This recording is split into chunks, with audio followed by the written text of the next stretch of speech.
Bismillahirrahmanirrahim. Assalamualaikum warahmatullahi wabarakatuh. Alhamdulillahi rabbil alamin. Wassalatu wassalamu ala ashrafil anbiya wal mursalin Sayyidina Muhammadin wa ala alihi wa ashabihi wa man tabi'ahu bi ihsanin ila yaumiddin, amma ba'd. Subhanaka la ilma lana illa ma 'allamtana innaka antal alimul hakim. Allahumma inna nas'aluka ilman nafi'an wa rizqan tayyiban wa amalan mutaqabbala. Allahumma inna nas'aluka al-huda wa tuqa wal afafa wal ghina. Allahumma inna nas'aluka khaira hadzal yawm wa khaira ma fihi wa khaira ma qablahu wa khaira ma ba'dahu wa na'udzubika min syarri hadzal yawm wa syarri ma fihi wa syarri ma qablahu wa syarri ma ba'dahu. Allahumma inna nas'aluka khaira hadzal yawm fathahu wa nasrahu wa nurahu wa barakatahu wa hudahu wa na'udzubika min syarri ma fihi wa syarri ma ba'dah. Ya masyaallah, subhana rahmati Allah. Mari kita awali kajian kita dengan sama-sama baca Ummul Kitab Al-Fatihah. A'udzubillahi minasyaitonir rajim. Bismillahirrahmanirrahim. Alhamdulillahirabbil alamin arrahmanir rahim maliki yaumiddin. Iyyaka na'budu wa iyyaka nasta'in. Ihdinas siratal mustaqim, siratal ladzina an'amta 'alaihim ghairil maghdubi 'alaihim waladdallin. Amin. Yang sekalian rahmati Allah, pagi ini saya akan menyampaikan tema atau pengajian tematik yang berjudul rezeki dan kehidupan. Yang sekalian rahmati Allah, di antara hal yang pokok di dalam kehidupan kita adalah terkait dengan rezeki, ya. Dan Islam memberikan kepada kita arahan yang sangat lengkap terkait dengan hal ini. Wabil khusus ketika kita sedang mengalami ujian, ya. Sekarang ini kan ujian rezeki masih begitu banyak menyelimuti kehidupan saudara-saudara kita. Mungkin termasuk kita juga. Sebab memang setelah Covid kemarin, krisis kesehatan, krisis ekonomi, ya, dan berujung juga kepada krisis sosial di banyak negara, dan berujung juga kepada krisis politik di banyak negara. Dan kita bersyukur kepada Allah Subhanahu wa taala, krisis yang ada ini, ya, hanya sampai kepada krisis kesehatan dan krisis ekonomi. Dan alhamdulillah tidak sampai kepada krisis sosial dan juga krisis politik dengan terjadi pergantian kepemimpinan dan ketidakstabilan negara seperti yang dialami oleh banyak negara lain. Maka ketika kita sedang menghadapi ujian yang seperti ini, apa sikap kita sebagai seorang mukmin? Tidak ada hal yang paling tepat bagi kita kecuali kita kembalikan hal itu semua kepada Al-Quran dan hadis. Karena itulah hudan, karena itulah petunjuk yang Allah Subhanahu wa taala berikan kepada kita. Yang pertama, sikap kita ketika kita sedang menghadapi ujian yang seperti ini adalah memperbaiki hubungan kita dengan Allah. Dengan cara seperti apa? Dengan cara menyesuaikan semua kegiatan kita dengan jadwal waktu sholat kita, ya.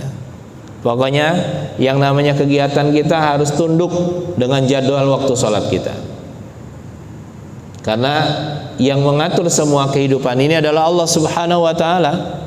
Yang menggenggam semua kehidupan ini adalah Allah Subhanahu wa taala. Yang mengaruniakan kepada kita segala hal adalah Allah Subhanahu wa taala. Maka kita harus atur kehidupan kita sesuai dengan aturan Allah Subhanahu wa taala. Salah satunya adalah menyesuaikan semua kegiatan kita dengan jadwal waktu sholat kita. Artinya ketika azan berkumandang enggak ada cerita kecuali kita harus segera memenuhi panggilan Allah Subhanahu wa taala. Ya, kenapa? Karena disitulah yang akan menjadikan kita mendapatkan rezeki-rezeki yang hakiki, baik secara materi maupun secara ruhani. Hal itu Allah tegaskan di dalam surah Toha ayat 132. Allah Subhanahu wa taala berfirman, a'udzubillahi minasyaitonir rajim, wa'mur ahlaka bis salati wastabir 'alaiha La nas'aluka rizqa, nahnu narzuquka wal aqibatu littaqwa. Perintahkanlah keluargamu untuk melaksanakan sholat dan lipat gandakan kesabaran untuk melaksanakan hal itu.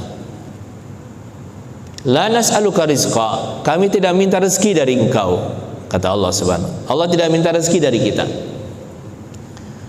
Nahnu narzuquka, kami yang memberikan rezeki kepada kalian, kata Allah Subhanahu wa taala kepada kita.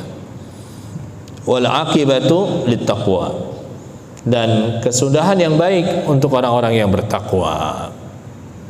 Artinya salah satu tolak ukur ketakwaan kita adalah terletak pada komitmen kita melaksanakan sholat tepat waktunya. Dan di sini Allah Subhanahu wa taala menyuruh kita bukan cuma sholat untuk diri kita, ya, tetapi Allah Subhanahu wa taala menyuruh kita untuk menyuruh keluarga kita melaksanakan sholat. Ya. Maka itu Allah mengungkapkan kalimat kesabarannya bukan kalimat wasbir, tapi wastabir. Ya. Lipat gandakan kesabaran kita, karena melaksanakan sholat untuk diri kita memerlukan kesabaran. Melaksanakan sholat tepat waktu itu memerlukan kesabaran, dan menyuruh keluarga kita, anak dan istri kita melaksanakan sholat juga perlu kesabaran. Ya. Maka Allah mengungkapkannya wastabir, dan ketika itu Allah langsung mengkaitkannya dengan rezeki. La nas'aluka rizqa, kami tidak minta rezeki dari kalian. Nahnu narzuquka, kami yang kasih rezeki kepada kalian. Al-Imam Ibnu Katsir ketika menafsirkan ayat ini, di sini Allah Subhanahu wa taala mengkaitkan langsung antara salat dengan rezeki. Ya, yang artinya salah satu sumber rezeki orang-orang beriman adalah terletak pada kedisiplinan kita dalam melaksanakan sholat kita yang 5 waktu tepat waktunya. Ya, maka salah seorang tabi'in yang bernama Bakar Al-Mazini rahimahullah, bila tertimpa kesulitan ekonomi, beliau memobilisasi keluarganya untuk melaksanakan sholat. Bukan cuma sholat wajib, tapi sholat-sholat sunnah yang lain dimobilisasi untuk diperbanyak. Kemudian beliau membaca ayat ini, wa'mur ahlaka bis salati wastabir 'alaiha la nas'aluka rizqan nahnu narzuquka wal aqibatu littaqwa. Artinya, hal yang pertama yang harus kita evaluasi ketika kita menghadapi problematika ini adalah mengevaluasi hubungan kita dengan Allah. Bukan cuma secara kuantitatif ya, tetapi juga secara kualitatif. Kualitas hubungan kita dengan Allah seperti apa? Ya. Ini yang pertama, karena ini yang akan menjadikan kita memiliki otot spiritual yang kuat, sehingga ketika kita menghadapi ujian, kita tabah, kita kuat. Dan kekuatan ini bukan cuma untuk kita, tapi kita juga berharap keluarga kita juga kuat menghadapi ujian itu. Maka Allah menyuruhnya bukan untuk kita saja, tetapi juga untuk keluarga kita. Ya. Dan disitulah keberkahan hidup akan kita dapatkan. Yang kedua, ketika kita menghadapi ujian yang seperti ini, kita harus yakin bahwa Allah Subhanahu wa taala tidak akan mencabut nyawa kita. Artinya kita tidak akan meninggal, kita tidak akan mati sebelum ajal kita Allah sempurnakan, dan sebelum semua rezeki kita Allah penuhi. Ya, kita tidak akan meninggal sebelum ajal kita Allah sempurnakan, umur kita Allah sempurnakan, dan sebelum rezeki kita semuanya Allah penuhi. Dalam hadis yang sahih yang diriwayatkan oleh Al-Imam Ahmad dan Al-Imam At-Tirmizi rahimahumullah, Rasulullah SAW memberikan informasi kepada kita, inna ruha kudusi nafasa fi ru'i, sesungguhnya Ruhul Kudus yaitu malaikat Jibril alaihissalam, memberikan informasi kepadaku, anna nafsan lan tamuta hatta yastakmila ajaluha wa yastau'iba rizquha. Sesungguhnya satu jiwa tidak akan mati. Menggunakan kalimat lan, tidak akan mati sampai Allah sempurnakan umurnya dan sampai Allah penuhi semua rezekinya. Untuk umur, Rasulullah menggunakan kalimat istakmala, yaitu sempurna jumlahnya. Untuk rezeki, Rasulullah menggunakan istau'aba, terpenuhi. Istau'aba itu seperti ada satu wadah, kemudian kita isi air dengan penuh, ya, penuh itu wadah, itu namanya istau'aba, terpenuhi, ya. Maka kalau dalam bahasa Arab, ketika orang itu paham betul tentang satu masalah, namanya isti'ab, gitu ya, namanya isti'ab. Dipaham betul tentang satu masalah, itu namanya isti'ab, ya, terpenuhi, kepalanya terpenuhi dengan pemahaman itu, ya. Maka Rasulullah SAW setelah itu memberikan arahan kepada kita, sesungguhnya Ruhul Kudus telah memberikan informasi kepadaku bahwa seseorang tidak akan meninggal sampai sempurna umurnya atau ajalnya, sampai dipenuhi semua rezekinya. Pesan berikutnya adalah fa'ajmilu fit talab, perbaiki cara kita mencari rezeki. Wala yahmilanna ahadukum istibta'ar rizki an yatlubahu bil ma'siyah. Jangan sampai gara-gara atau sebab terlambatnya rezeki yang kita cari ini, kita terlambat dapatnya, kita mengambil jalan pintas dengan cara bermaksiat kepada Allah untuk mendapatkannya. Fa innallaha la yunalu ma indahu illa bi ta'atihi. Karena sesungguhnya apa yang ada di sisi Allah tidak akan kita dapatkan kecuali dengan menegakkan ketaatan kepadanya. Karena orang ketika dia mengambil jalan pintas, mungkin secara nominal dia dapatkan, tetapi secara hakikat rezeki itu dia tidak akan dapatkan, ya.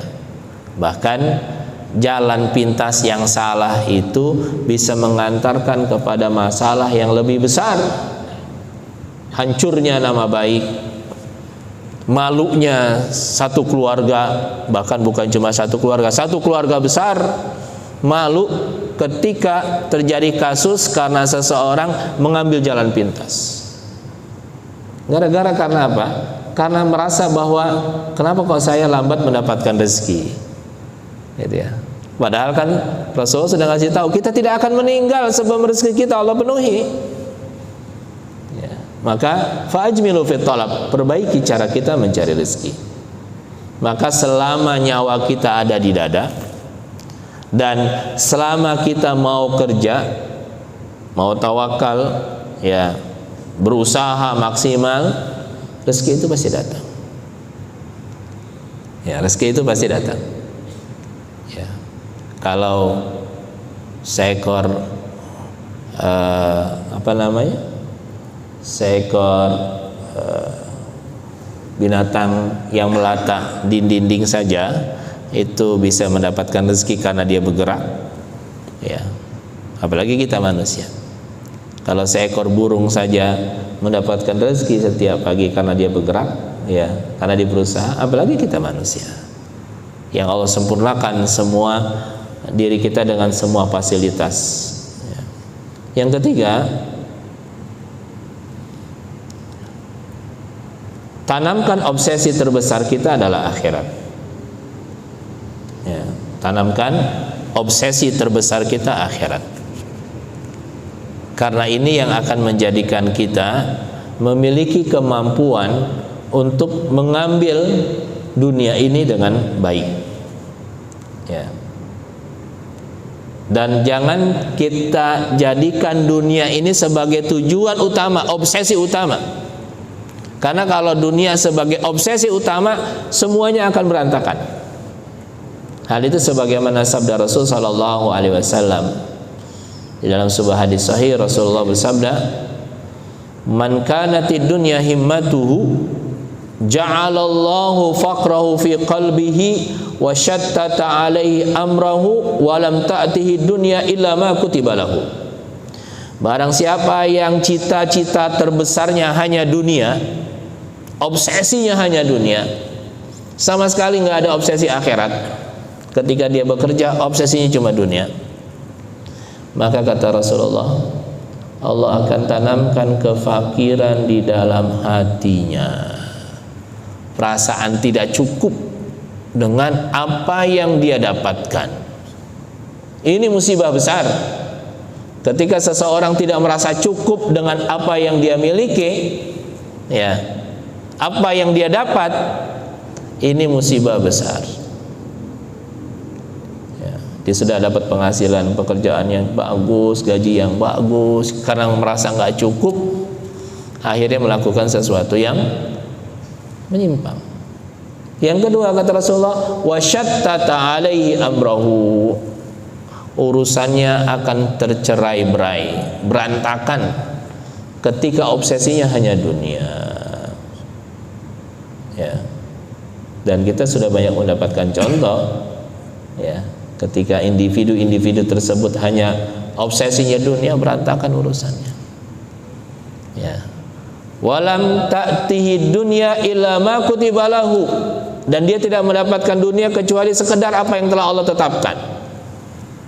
Tadi saya bilang, bisa jadi secara angka-angka dia besar. Dia punya harta sekian ratus juta, sekian ratus miliar gitu ya. Bahkan sampai triliunan gitu, punya harta nih, tapi rezekinya yang dia nikmatin, yang dia makan, yang dia pakai, ya segitu aja, nggak lebih nggak kurang, ya. Karena apa yang kita miliki adalah apa yang kita pakai, apa yang kita makan, dan apa yang kita sedekahkan, itu yang kita milikin.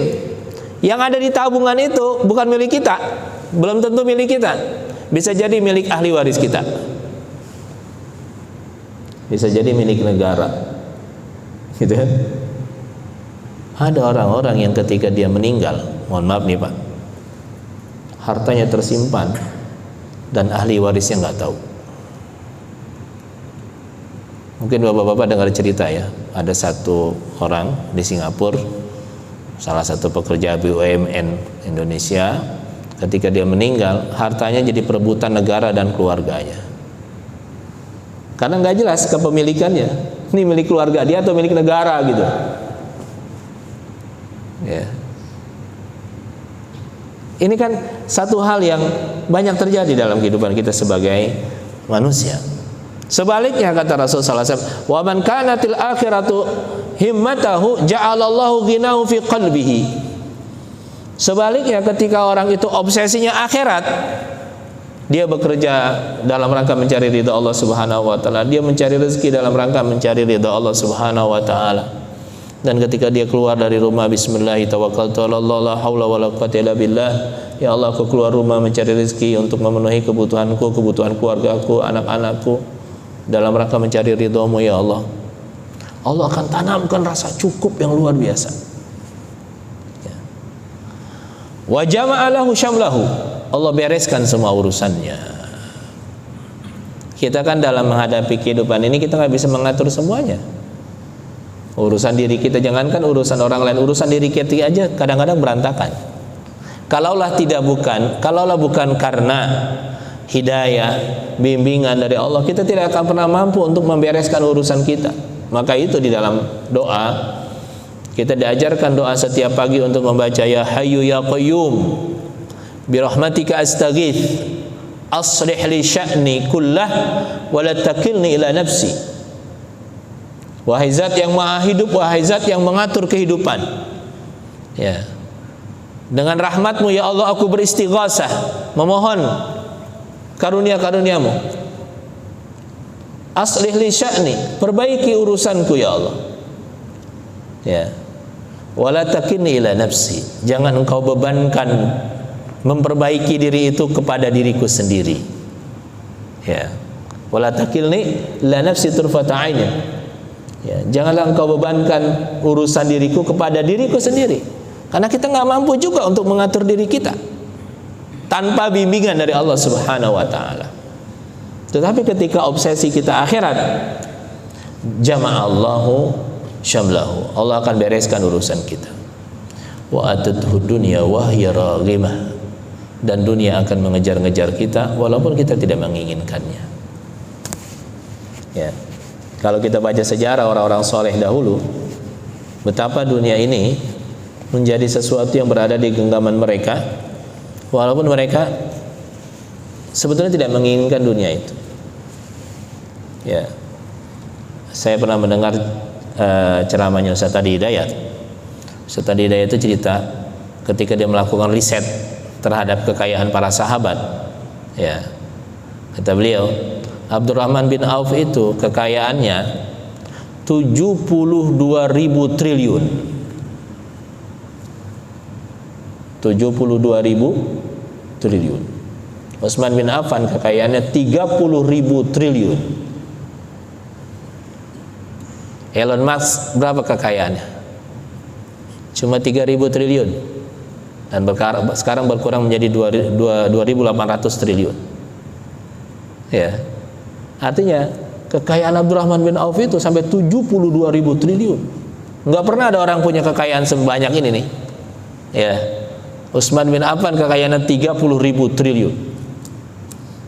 Dan Utsman bin Affan sampai sekarang kekayaannya masih ada. Menjadi salah satu hotel yang diwakafkan oleh pemerintah Saudi, yang hasil dari para wakaf itu digunakan untuk berinfak kepada kaum muslimin.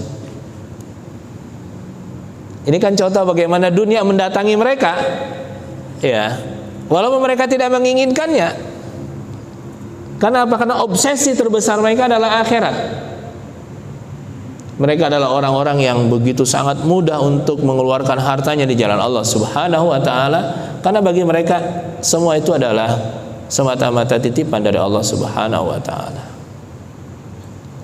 Ya, maka setiap pagi jamaah sekalian ketika kita habis salat subuh, kita harus minta kepada Allah Subhanahu wa taala agar obsesi terbesar kita adalah akhirat. Allahumma la taj'alid dunya akbar hammina wala mablagha ilmina. Ya Allah, jangan Engkau jadikan dunia sebagai obsesi ilmu kami, capaian-capaian ilmu kami yang terbesar dan cita-cita terbesar kami. Artinya kita minta kepada Allah agar orientasi hidup kita adalah akhirat. Ya. Yang keempat, ini secara teknis. Ketika kita menghadapi ujian-ujian seperti ini, kita memang harus terus mengupgrade diri kita, membekali diri kita dengan ilmu, dengan keterampilan, dengan profesionalitas. Karena kan zaman ini berkembang ya, ilmu ini terus berkembang. Kita juga harus mengupdate diri kita, karena sesungguhnya ini perintah dari agama kita juga. Apa buktinya? Ayat pertama turun itu ayat Iqra. Kita semua sudah tahu. Ya. Itu kan memberikan isyarat kepada kita, baca. Update diri kita. Upgrade diri kita. Karena ketika kita mengupgrade diri kita dengan terus belajar, dengan terus membaca, kita akan relevan dimanapun kita berada dan kapanpun kita berada. Kenapa terkadang orang itu nggak relevan dengan zamannya? Karena dia tidak mengupgrade dirinya. Dia tidak mengupgrade pengetahuannya. Ya, Islam menyuruh kita untuk menjadi manusia yang update, yang terupgrade. Maka kalau kita baca surah-surah yang pertama kali turun, bapak-bapak sekalian, itu surah-surah yang terkait dengan kekuatan diri manusia. Surah pertama turun surah Al-Alaq. Surah kedua, surah yang turun itu surah Al-Qalam. Nun wal qalami wa ma yasturun. Nun demi kolam dan apa yang mereka tulis. Ya, demi pena dan apa yang mereka tulis. Pertama menyuruh kita untuk membaca, kedua menyuruh kita untuk menulis. Ya kan? Ini kan semua kekuatan intelektual. Surah yang ketiga dan keempat itu bicara tentang kekuatan spiritual. Ketika turun surah Al-Muzammil dan surah Al-Mudaththir. Ya ayyuhal muzammil qumil laila illa qalila nisfahu aw inqus minhu aw qalila aw zid alaihi warattilil qur'ana tartila.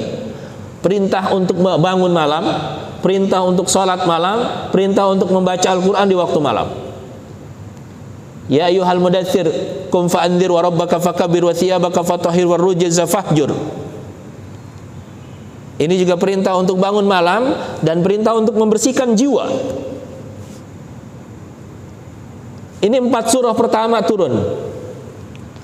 Yang pertama bicara tentang kekuatan intelektual, yang kedua bicara tentang kekuatan spiritual. Ini kan modal yang Allah Subhanahu wa taala berikan kepada kita umat Islam. Maka menjadikan satu negara Islam sebagai kekuatan dunia, ini perintah agama dan perintah peradaban. Karena kekuatan itu ada di sini dan ada di sini. Dan itu 4 surah pertama turun dalam Al-Quran.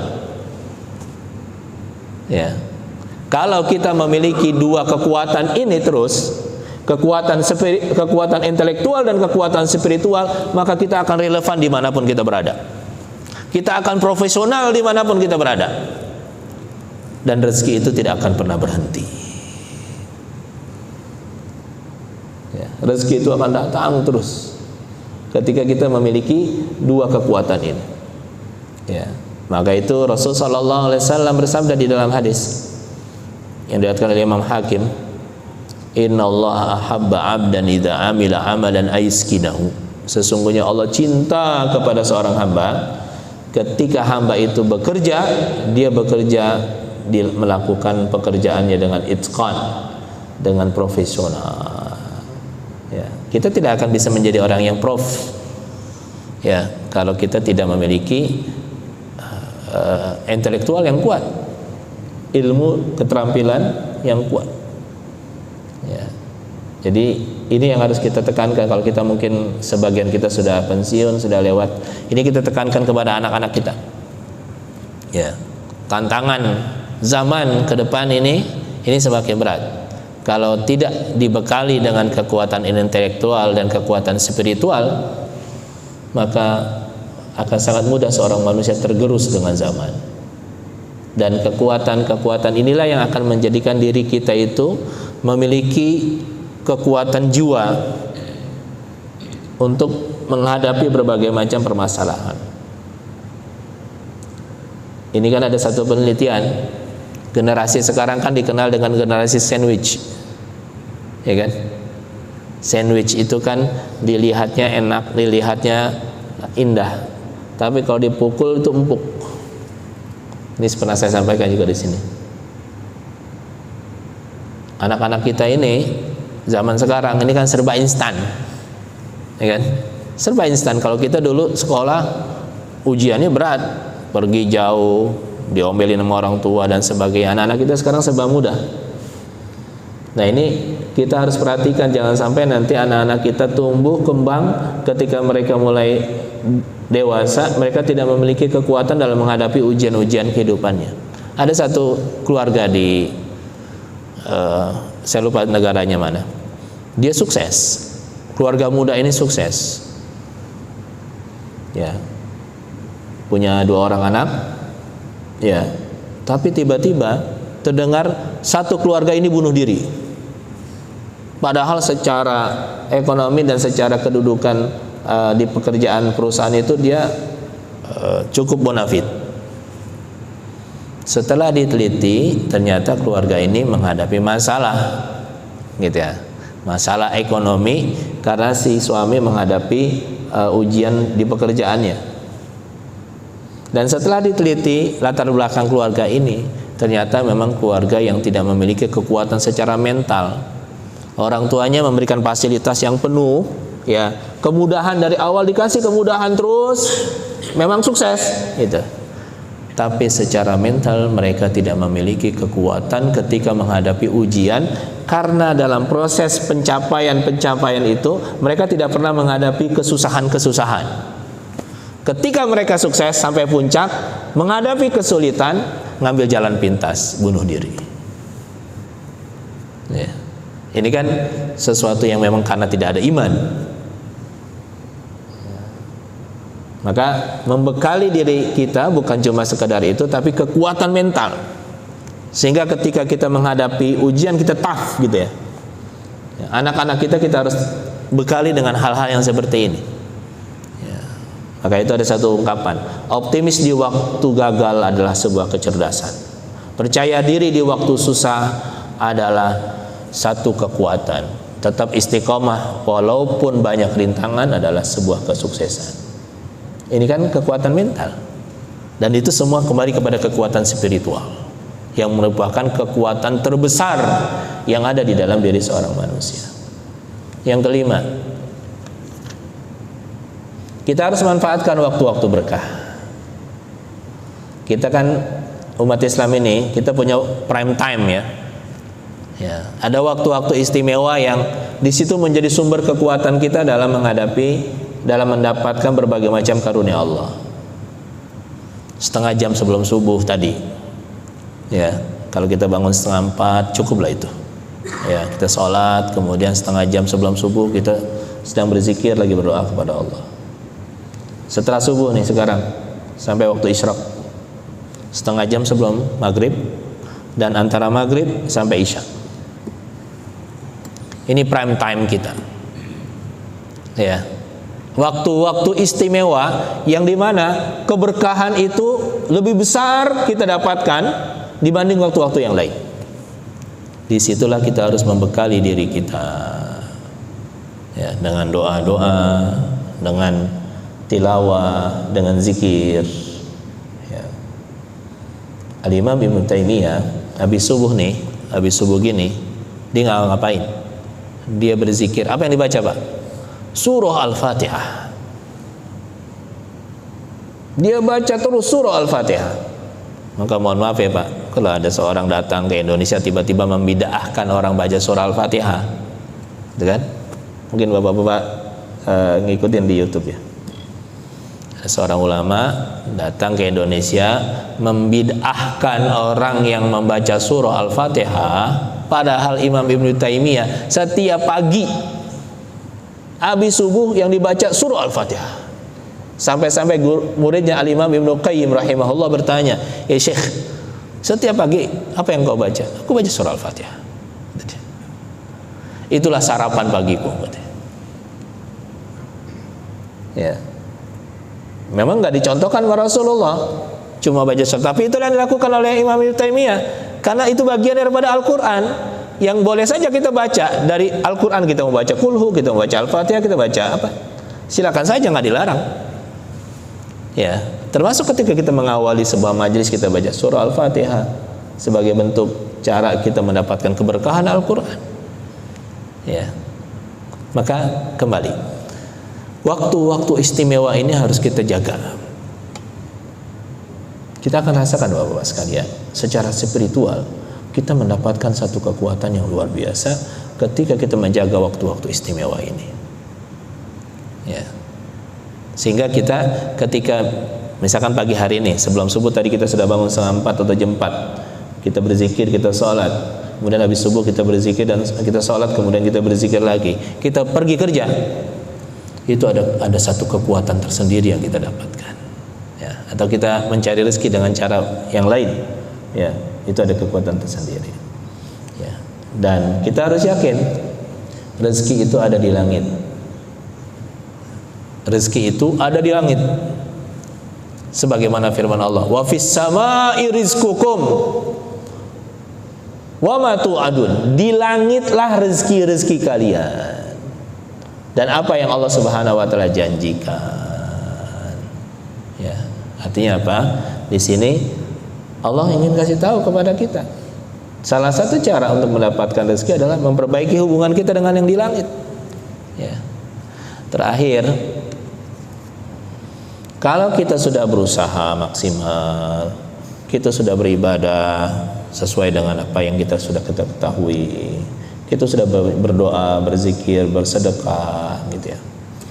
Dan kita punya keinginan yang ternyata kok apa yang kita dapat masih biasa-biasa saja, gitu kan? Tidak sesuai yang kita inginkan. Ya, yang namanya rezeki pasti ada, gitu. Tapi kan kita punya obsesi, punya cita-cita, saya ingin dapat ini, saya ingin dapatkan ini untuk keperluan ini dan sebagainya. Ya, itu sesuatu yang biasa dalam kehidupan manusia, nggak dilarang. Ya, asal kita carinya dengan cara yang benar. Tapi kok kita dapatin rezeki kok biasa-biasa saja, padahal kita udah maksimal. Kita lihat ada orang kafir, orang yang nggak beriman, ya, kok rezekinya luar biasa, gitu ya. Capaian ekonominya luar biasa. Yang pertama, kita harus husnuzon, selalu berbaik sangka kepada Allah Subhanahu wa ta'ala. Karena Allah berfirman dalam hadis qudsi, ana inda zanni abdi, aku tergantung sangkaan-sangkaan hambaku. Ini ibadah besar jamaah sekalian. Maka itu Rasulullah berpesan di dalam hadis, la yamutanna ahadukum illa wa huwa yuhsinu dzan billah. Jangan sampai ada di antara kalian yang meninggal kecuali dia berbaik sangka kepada Allah. Ini disampaikan Rasulullah beberapa hari sebelum beliau wafat. Ini ibadah besar. Ketika kita menghadapi berbagai macam permasalahan, yang pertama yang harus hadir dalam diri kita adalah berbaik sangka kepada Allah. Jangan sampai, ya Allah, apa saya begini, ya Allah, saya udah begini, ya Allah, saya udah begini, kok engkau masih begini, ya Allah, gitu. Itu namanya berburuk sangka kepada Allah. Ya. Alhamdulillah ala kulli hal. Itu yang diajarkan Rasulullah. Segala puji dalam semua keadaan. Memang ini berat, tapi ini ibadah besar. Ya. Yang kedua, bersabar. Ya. Ini juga ibadah hati yang paling besar. Bersabar menghadapi semua ujian, termasuk ujian ekonomi. Kenapa?